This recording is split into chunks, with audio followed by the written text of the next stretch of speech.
آج کل امریکہ میں خاص طور پہ رہتے ہوئے جو ایتھیزم ہے وہ کافی پھیل رہا ہے، اور اکثر مسلمان لوگ بھی جب بندہ انڈیپینڈنٹ ہو جاتا ہے، انسان تکبر کرتا ہے اور ان کا ذہن میں آتا ہے کہ خدا کدھر ہے، میں نے تو سب کچھ خود کیا ہے، میں سب کچھ خود کر سکتا ہوں. جو ایتھیزم ہے آج کل جو چل رہا ہے ارد گرد کام پہ، لوگ کدھر ہے تمہارا خدا، حالات جو ان حالات واقعات، اور خاص طور پہ جو مسلمانوں کے ساتھ آج کل ہو رہا ہے، ان حالات واقعات میں میرا سوال یہ ہے کہ اپنے ایمان کو کیسے پختہ رکھا جائے.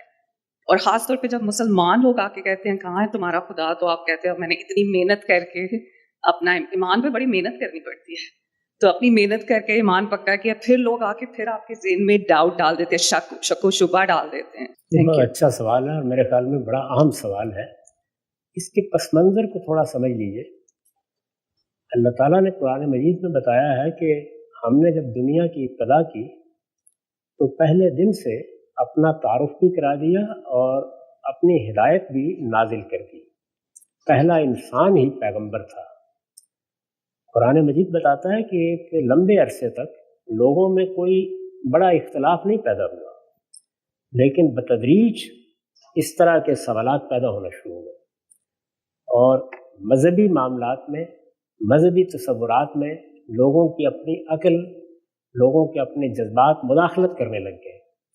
تو فرمایا کہ پھر فبعث اللہ النبیین مبشرین و منذرین، پھر ہم نے پیغمبر بھیجنے شروع کیے اور ان کے ذمے یہ کام لگایا کہ وہ لوگوں کو خبردار کریں، بیدار کریں، ان کو بتائیں کہ وہ غلطی کر رہے ہیں.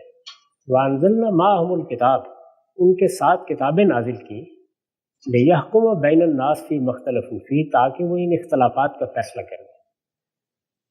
اس کے نتیجے میں دنیا نے کیا رد عمل ظاہر کیا؟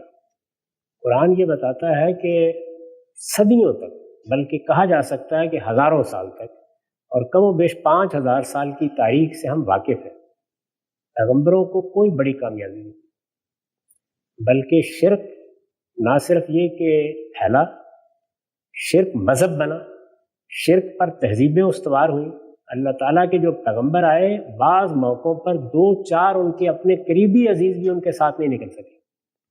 سیدنا نوح کا واقعہ قرآن میں پڑھیے، بمشکل ایک کشتی میں بیٹھتے کہ مسافروں کے برابر لوگ ان کے ساتھ نکلے، اپنا بیٹا بھی نہیں نکل سکے.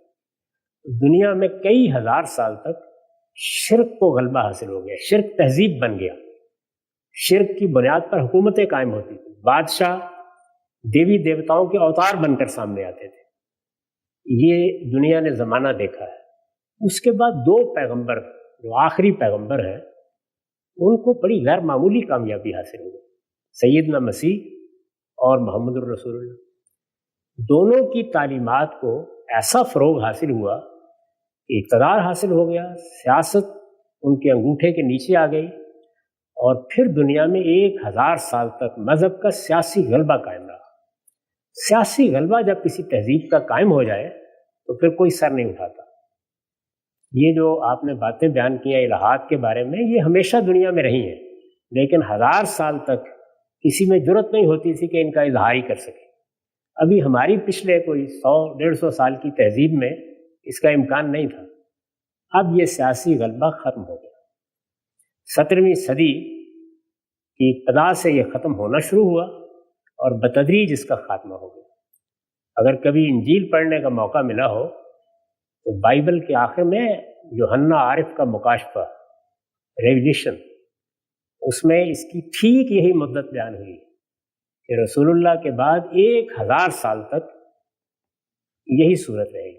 1000 سال مکمل ہوا ہے 17ویں صدی کے ساتھ. انہی الفاظ میں ہے 1000 برس کے لیے شیطان کو قید کر دیا جائے اور پھر وہ چھوڑ دیا جائے. تو ایسا ہی ہوا.